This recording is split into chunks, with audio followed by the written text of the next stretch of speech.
하나님의 은혜가 우리 모두에게 있기를 축복합니다. 세계에 많은 언어가 있습니다. 언어가 작은 부족의 언어까지 지금 알려진 것이 거의 한 6,500여 종이 된답니다. 여러분 3, 4개 국어만 해도 천재가 났다고 이런 이야기를 하는데 제대로 알아들으려면 6,500개의 언어를 해야 된단 말이에요. 그것도 500만 이상이 사용하는, 다수가 사용하는 언어가 100개가 넘는다고 하니까 세계에 이 언어가 얼마나 많이 있는지 모릅니다.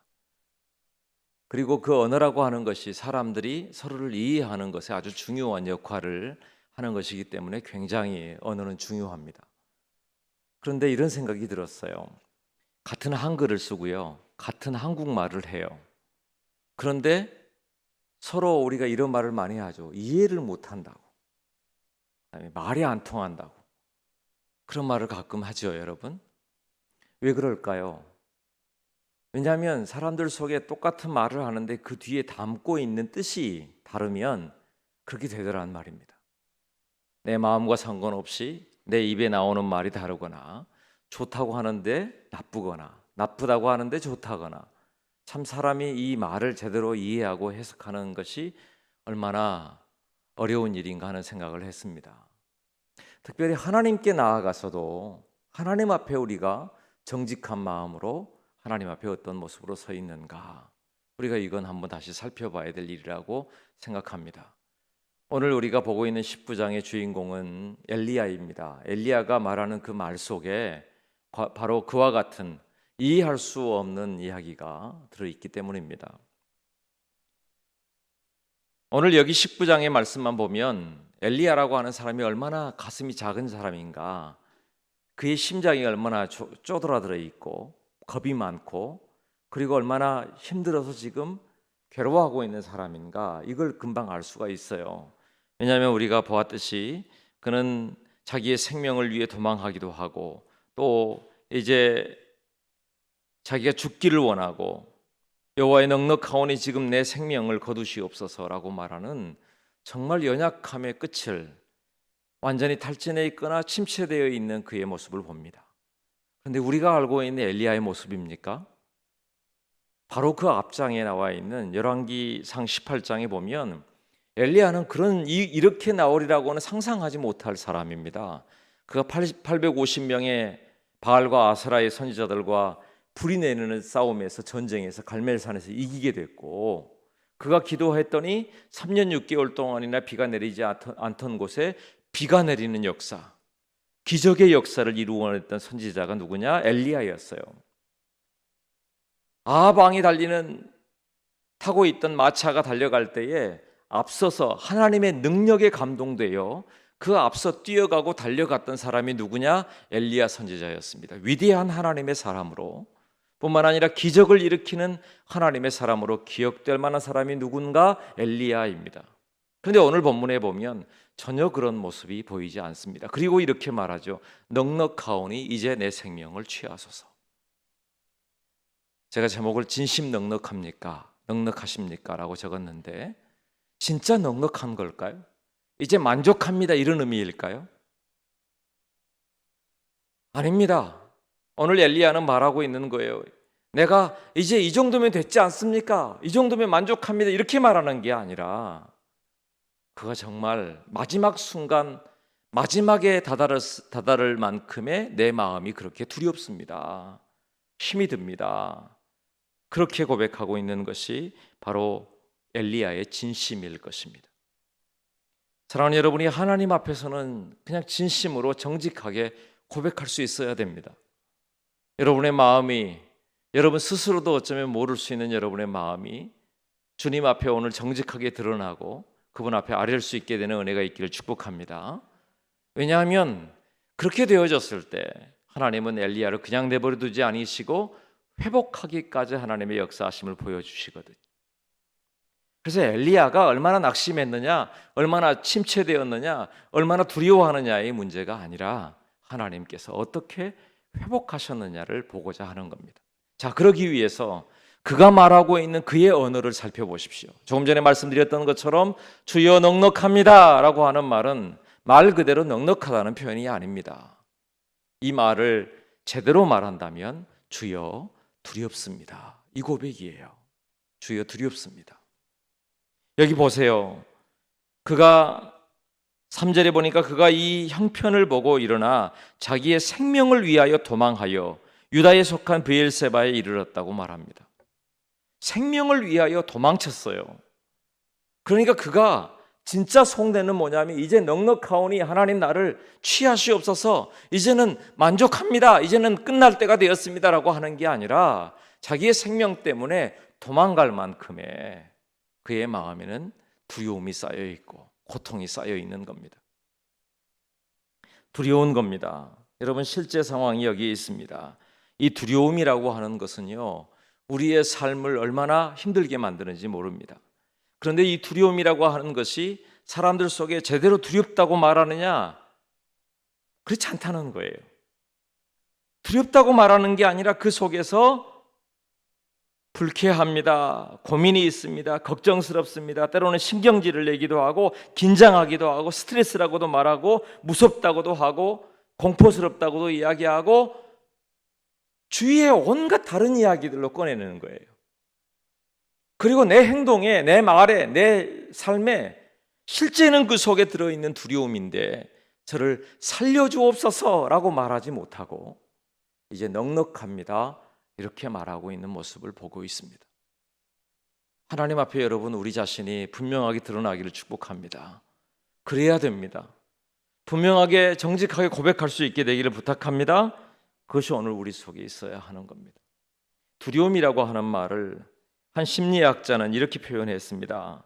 마침내 그날이 왔다. 꽃을 피우는 위험보다 봉우리 속에 단단히 숨어 있는 것이 더 고통스러운 날이 왔다. 무슨 말인가요? 꽃을 차라리 피워버리면 괜찮을 텐데 꽃을 피기 전에 이 봉우리로 있을 때 더 두렵다는 거예요. 이 꽃이 피면 어떻게 될까? 과연 꽃을 피울 수는 있을까? 이 피었을 때 어떤 일이 벌어질까? 그 속에서 아직 일어나지도 않고 있지만 분명한 사실은 그의 삶을 지금 주장하고 있는 그 두려움이라고 하는 것이 꼭꼭 숨겨진, 그 속에 숨겨진 이 두려움이 사람들 속에 있다는 것입니다. 그리고 말씀드렸던 것처럼 사람들이 각자의 행태대로 이 두려움을 표현해내고 있는 거예요. 엘리야는 뭐라고 표현합니까? 넉넉합니다라고 표현했어요. 이제는 생명을 거두시옵소서라고 표현했어요. 그 말은 다른 말로 하면 살고 싶습니다, 제가 두렵습니다 라고 말하고 있는 겁니다. 그럼 왜 엘리야가 두려운 걸까요? 왜 두려운가 하면 그가 그의 형편을 현실로 보았기 때문입니다. 조금 전에 읽어드렸던 3절에 그가 이 형편을 보고 일어나, 어떤 형편일까요? 1절, 2절에 보니까 아합이 엘리야가 행했던 일을 이세벨에게 다 말했어요. 이세벨은 이방 여인입니다. 그의 아비는 이방의 제사장입니다. 이 바알과 아세라의 가장 맨 앞에 있었던 이 이세벨, 그래서 이세벨의 영이라고 말할 만큼 이 악한 사단의 배경이 있었던 사람이 이세벨이었어요. 그가 완전히 이스라엘 땅을 점령하고 아합 왕을 묶고, 그리고 이미 그 땅이 이 이방의 신으로 점령되었다고 말하는데 갑자기 튀어나온 엘리야, 그가 850명의 아세라와 바알의 선지자들과 싸워 이겨낸 장면을 보게 되는 거죠. 그랬더니 이세벨이 뭐라고 했습니까? 너 내일까지 반드시 죽으리라. 너 내일까지 반드시 죽일 거야. 사랑하는 여러분, 정확히 들으십시오.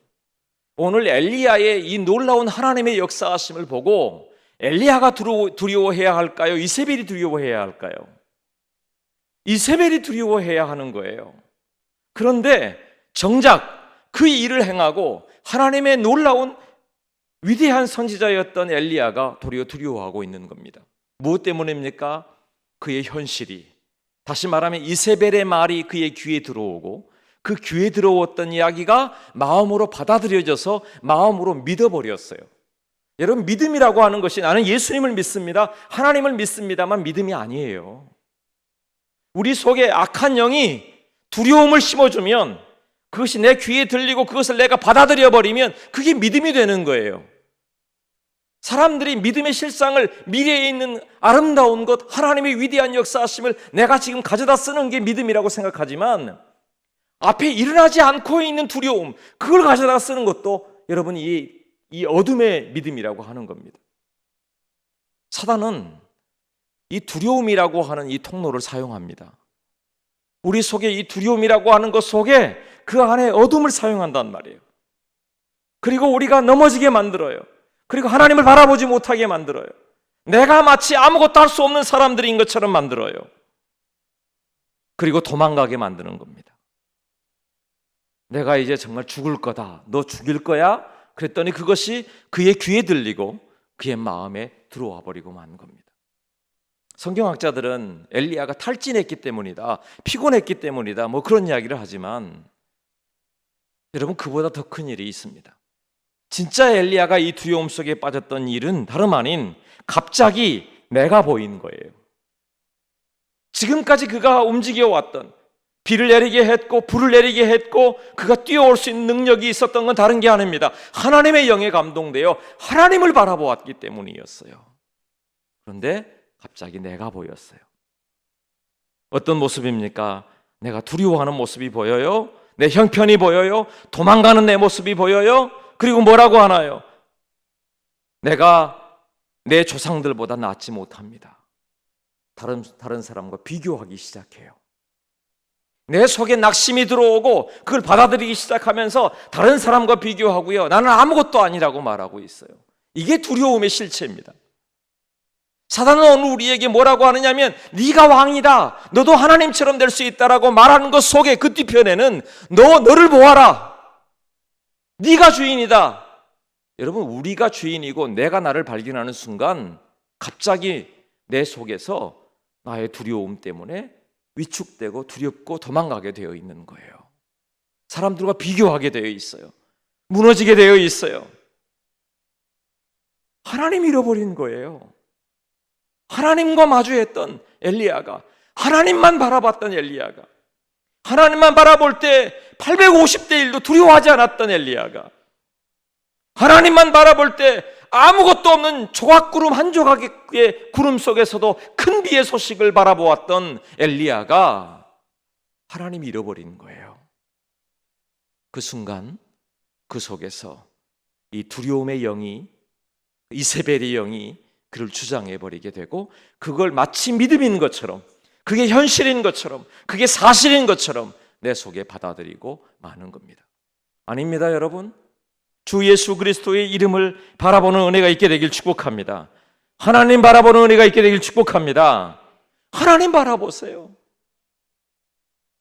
우리가 알고 있듯이 마태복음 14장에 보면 풍랑이는 바다 위에 제자들이 두려워 떨고 있습니다. 그들은 노련한 어부들이었지만 아무것도 할 수 없을 만큼의 풍랑이는 바다였습니다. 그 위에 예수님이 걸어오십니다. 나다 두려워하지 말라는 주님의 음성이 들릴 때, 아니 주님을 바라볼 때, 정말 주님이십니까? 그렇다면 나에게 오라고 하십시오. 그리고 물 위로 걸었던 제자가 있지요. 베드로였습니다. 물 위로 걷는 기적을 경험했던 베드로, 물 위로 걸어갈 수 있는 그 능력과 힘을 얻었던 베드로.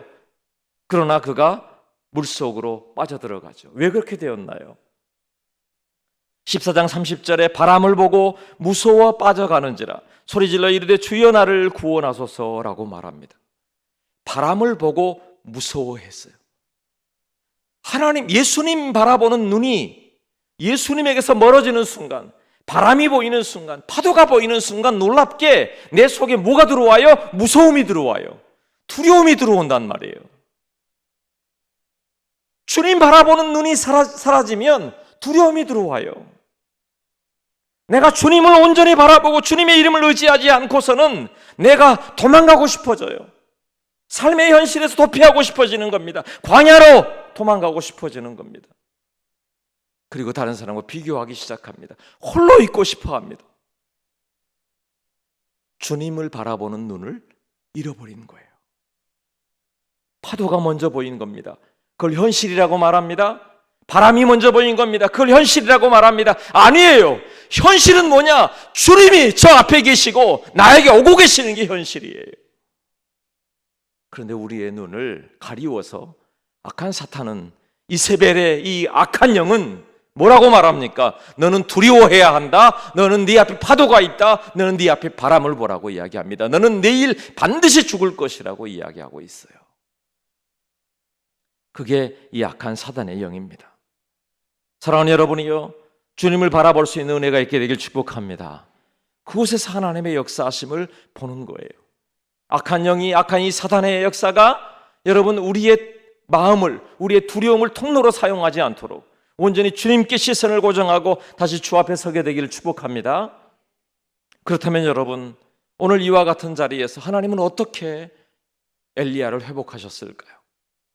두려움에 떨고 있어서 이제는 끝났다고 말하고 하나님 죽기를 간청하고 있는 엘리야를 어떻게 일으켜 세우신 겁니까?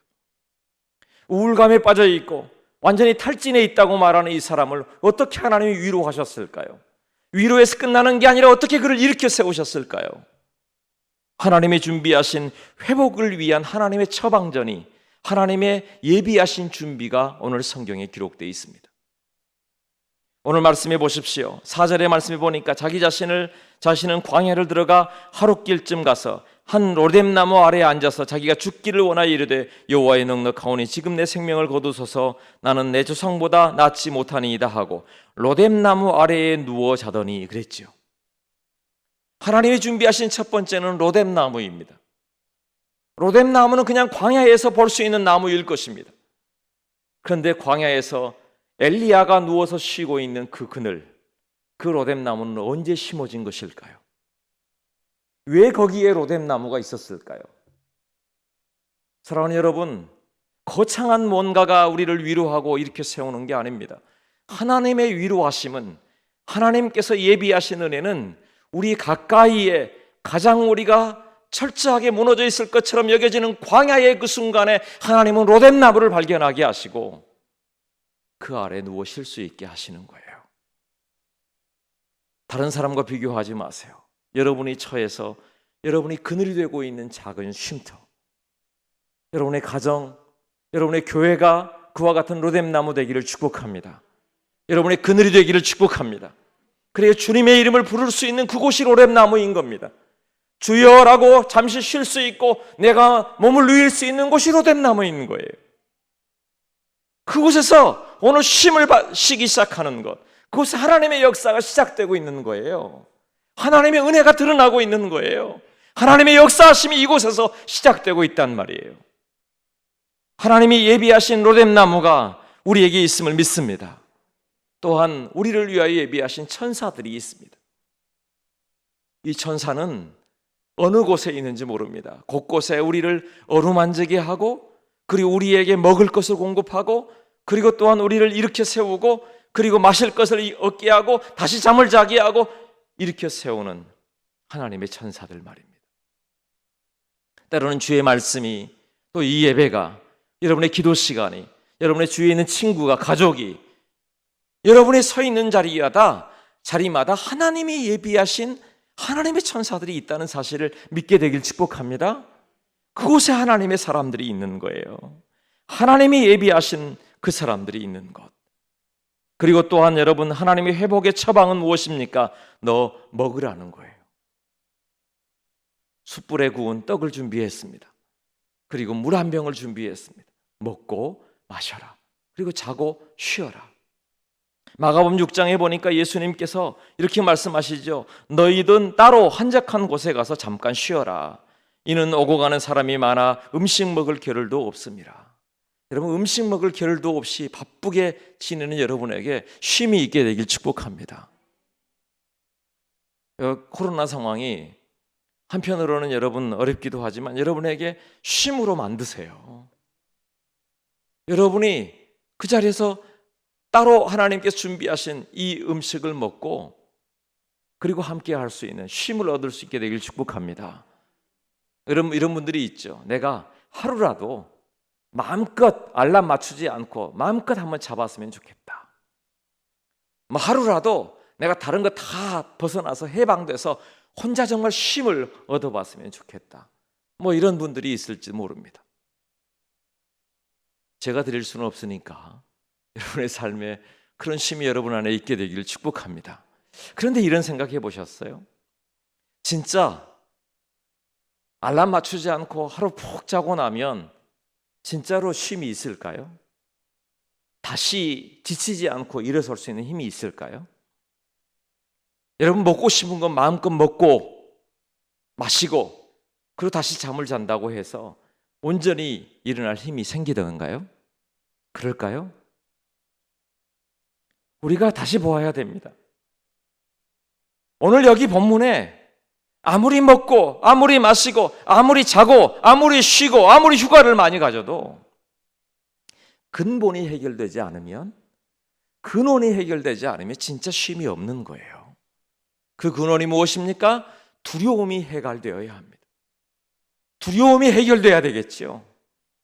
그 속에 죽기를 각오하고 지금 하나님 앞에 두려워 떨고 있는 엘리야, 그의 마음에 받아들였던 어둠의 믿음, 그것을 해결할 수 있어야 그 속에서 진짜 쉼을 얻게 되는 것 아니겠어요?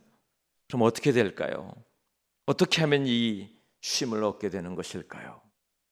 다른 게 아닙니다.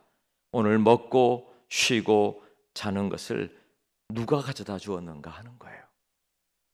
누구죠? 하나님의 천사가 그곳에 방문했다는 사실을 인정하는 겁니다. 주님이 오셨습니다. 이거예요. 주님이 오셨습니다. 주님이 주시는 여러분 잠을, 주님이 오셔서 주시는 여러분의 식탁을, 주님이 오셔서 주시는, 주님이 허락하시는 은혜가 여러분의 영혼을 채울 수 있게 되길 축복합니다.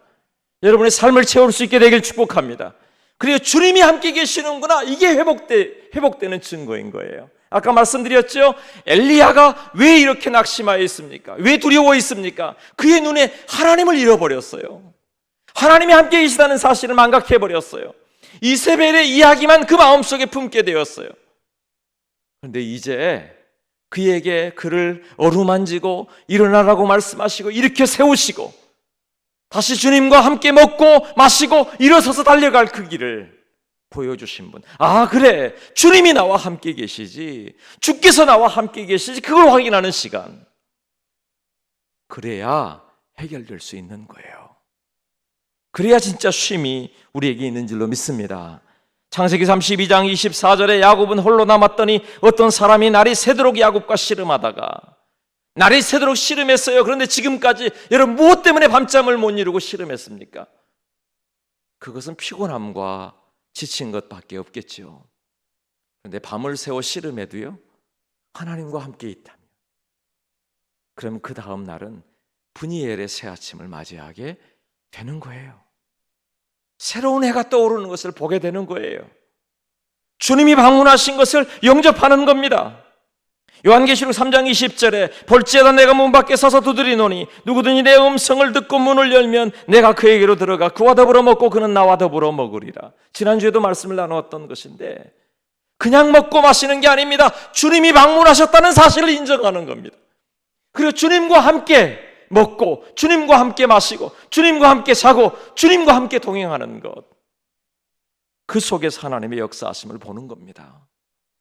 요한일서 4장 18절에 사랑 안에 두려움이 없고 온전한 사랑이 두려움을 내어 쫓는다고 말했어요. 두려움은 온전한 사랑이 내어 쫓을 수 있는 거예요. 그럼 온전한 사랑이 어디 있나요? 이 땅에 하나님이신 그분이 육신의 몸을 입고 이 땅에 오신 예수 그리스도, 하나님이신 그분이 우리를 대신하여 십자가에 못 박히신 예수 그리스도, 우리를 위하여 십자가의 보혈을 흘려주신 그 예수 그리스도, 그분이 내게 오셨다는 거예요. 나 예수님을 믿습니다. 이 이야기는 주님이 내게 오셨다는 사실을 인정하는 거예요. 주님이 내게 오셨어요. 이세벨의 영에 여러분 두려워하지 마세요. 속지 마세요. 그걸 받아들이지 마세요. 도리어 예수님의 이름으로 선포하세요. 예수의 이름으로 나는 일어서리라. 예수의 이름으로 나는 일어서리라. 주가 주신 능력으로 나는 일어서리라. 그래요, 주님이 내게 오셨으니 주 예수 그리스도의 이름으로 내가 일어서겠다고 선언하는 시간인 겁니다. 그걸 다시 발견한 거예요. 엘리야가 잃어버렸던 것, 주님 다시 만난 겁니다. 주님 다시 발견한 겁니다. 그리고 나서 다시 그가 회복되기 시작하는 거예요. 뿐만 아닙니다. 여러분, 그가 다시 회복될 수 있는 중요한 것은 주님이 오셨다는 사실을, 그리고 주께서 우리에게 함께 하신다는 사실을 마음으로 믿는 거예요. 말씀드렸죠. 두려움이 어디서 왔다고 그랬어요? 이세벨이 들려준 그 말 한마디가, 너는 내일 죽으리라, 반드시 죽으리라고 하는 말이 그의 귀에 들어오고 그의 마음으로 받아들여서 믿어버리는 그 순간 두려움이 그 속에 임하게 되었어요.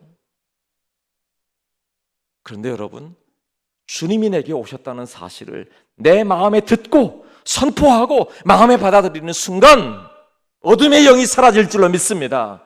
어둠이 물러가게 될 줄로 믿습니다. 어둠이 물러가는 거예요. 주 예수 그리스도의 이름으로 말입니다. 나는 예수님을 믿습니다. 선포하시기를 축복합니다. 나는 예수님을 믿습니다. 나는 하나님을 믿습니다. 주님이 나와 함께 계십니다. 주님이 나와 함께 계십니다. 그걸 믿는 거예요. 제가 엊그제 한 집사님으로부터 전화를 받았어요. 아들이 군대에서 휴가를 나왔는데 이제 들어갈 때 군번줄 안에 작은 십자가를 달고 글귀 하나를 써주고 싶다는 겁니다. 뭐라고 써야 될지 그래서 제게 자문을 구했습니다. 많은 생각이 들었습니다만 많이 쓸 수 있는 곳도 아니니까 임마누엘이라 이야기해 드렸어요. 하나님이 함께 계신다. 그렇죠. 하나님이 함께 계신다. 하나님이 우리와 함께 계신다. 그거면 여러분, 우리가 일어설 수 있는 힘이 생기는 것 아닙니까? 하나님이 우리와 함께 계시는 걸 확인하는 자리 말입니다. 두려워하지 말라, 내가 너와 함께함이라. 놀라지 말라, 내가 너의 하나님이 됨이라. 내가 너를 굳세게 하리라. 참으로 너를 도와주리라. 참으로 나의 의로운 오른손으로 너를 붙들리라. 주님이 함께 하시는 것을 마음으로 믿고 받아들이는 것이란 말이에요. 우리가 지난 수요일에 시편 13편을 보았죠. 다윗도 고백합니다. 다윗 같은 위대한 하나님의 사람도 하나님께 이렇게 고백하잖아요. 언제까지입니까? 도대체 어느 때까지입니까? 하나님, 이제 제 한계입니다. 더 이상 못 견디겠습니까? 못 견디겠습니다. 하나님, 어느 때까지 기다려야 됩니까? 이렇게 기도하잖아요. 그리고 그가 이렇게 말합니다. 종일토록 나의 영혼이 번민하고 마음에 근심합니다. 번민하고 근심했다는 말이 원어로 보니까 하루 종일 내가 생각해봐도, 아무리 생각해봐도 내 힘으로, 내 능력으로 이거 감당할 수 없다는 것밖에, 그게 나의 근심이 나를 누르고 있다는 것이에요. 그때 다윗이 뭐라고 했나요? 하나님, 제 눈을 밝혀주세요. 여러분, 그거예요. 하나님, 제 눈을 밝혀주세요. 주님이 보게 하시는 것을 보게 해주세요. 주님이 오셨음을 보게 해주세요. 그리고 듣게 해주세요. 믿음으로 받아들이게 해주세요. 여러분 마음에 주님을 생각하는 은혜가 있게 되길 축복합니다. 그 일을 받아들이세요. 마태복음 6장 26절 이하에 공중의 새를 보라. 심지도 않고 거두지도 않고 창고에 모아들이지도 아니하되 너희 하늘 아버지께서 기르시나니 너희는 이보다 귀하지 아니하냐. 들에 있는 꽃을 보아라. 너희가 어찌 의복을 위하여 염려하느냐. 들의 백합화가 어떻게 자라는가 생각하여 보라. 수고도 아니하고 길쌈도 아니하느니라. 그러나 내가 너희에게 말하노니 솔로몬의 모든 영광으로도 입은 것이 이 꽃 하나만 같지 못하느니라. 아궁이에 던져지는 들풀도 하나님이 이렇게 입히시거든 하물며 너희일까 보냐. 믿음이 적은 자들아, 그러므로 염려하여 이르기를 무엇을 먹을까, 무엇을 마실까, 무엇을 입을까 염려하지 말라. 그런즉 너희는 먼저 그의 나라와 그의 의를 구하라. 그러면 이 모든 것을 너희에게 더하시리라. 근데 여러분, 오늘 이 마태복음 6장의 말씀도 여러분 자세히 잘 들여다보셔야 돼요. 우리가 꼭 이 말씀을 보면 주목하는 게, 야, 공중의 새는 하나님이 먹이시는구나, 들의 백합화는 하나님이 입히시는구나, 그것만 보는 게 아니에요. 그게 중요한 게 아니에요. 이 마태복음 6장이 가장 중요한 것은 뭐냐 하면 보라는 것입니다. 보라. 새만 보는 게 아니에요. 백합화만 보는 게 아닙니다. 우리의 삶의 주위에 하나님께서 우리와 함께 하시는 수없이 많은 증거들을 보는 거예요. 보고 듣고 마음으로 받아들이고 믿는 거예요. 그리고 아멘 하는 겁니다. 그러는 순간 우리가 회복되어 일어설 수 있는 힘이 생길 줄로 믿습니다. 그 속에 하나님의 역사가 드러나는 것이란 말이에요. 임마누엘, 하나님이 우리와 함께 계십니다. 너는 내 손가락을 이리 내밀어 내 손을 보고 내 손가락을 내밀어 내 옆구리에 넣어보라. 그리하여 믿음 없는 자가 되지 말고 믿는 자가 되라. 주님 다시 바라보십시오. 주님의 음성을 다시 들으십시오. 그리고 마음으로 믿는 것이 무엇인지를 다시 확인하십시오. 나는 예수님을 믿습니다. 그것이 회복의 은혜입니다. 말씀을 맺겠습니다. 오늘 말씀의 8절은 이렇게 결과를 이야기합니다. 이에 일어나 먹고 마시고 그 음식물의 힘을 의지하여 40주 40야를 가서 하나님의 산 호렙에 이르니라. 사랑하는 여러분, 우리가 가야 할 길이 아직 있어요. 그런데 그냥 가는 게 아닙니다. 40주 40야. 성경에 나와 있는 이 40이라고 하는 숫자는요, 많은 성경학자들이 이렇게 말합니다. 한계의 숫자라고 말입니다. 한계의 숫자. 그런데 그것을 넘어선 그 길도 달려갈 수 있는 힘을 누가 주시느냐? 하나님이 주시는 거예요. 하나님이 우리와 함께 하실 때, 하나님이 우리를 회복하실 때, 그리고 하나님의 음성을 듣고 하나님을 바라보고, 그리고 하나님이 내 안에 믿음으로 역사하실 때, 우리는 주 예수 그리스도의 이름으로 넉넉히 다시 일어나 달려가게 하실 줄로 믿습니다. 그 주님과 함께 넉넉히 달려가 주와 동행하는 은혜가 있게 되길 축복합니다. 자, 이제 정직하십시오. 하나님, 넉넉하오니 이제 내 생명을 취해달라고 말하지 마십시오. 두려움은 두려움으로 고백하거니와 주님의 은혜를 정직하게 구하십시오. 주님을 바라보겠다고 선언하십시오. 그리고 예수님의 이름으로 선포하십시오. 이세벨이 도리어 두려워 떨 때가 지금인 줄로 믿습니다. 오늘 우리는 예수님을 믿습니다. 주 예수 그리스도와 동행하는 한 주가 되시기를 예수님의 이름으로 간절히 축복합니다. 기도하겠습니다. 하나님, 광야와도 같은 길에 주의 백성들이 있습니다. 그러나 주님, 주님과 동행하는 하나님의 사람들 되게 하여 주옵소서. 주의 역사하심을 온전히 다시 바라보게 하여 주옵소서. 하늘의 문을 여시고 이들의 삶에 가는 길에 빛을 비춰주시고 어둠의 영들의 틈타지 못하게 하시고 주님의 역사하심이 우리 속에 임하도록 인도하여 주옵소서. 하나님, 주여 붙들어 주시옵소서. 예수님의 이름으로 기도드립니다. 아멘.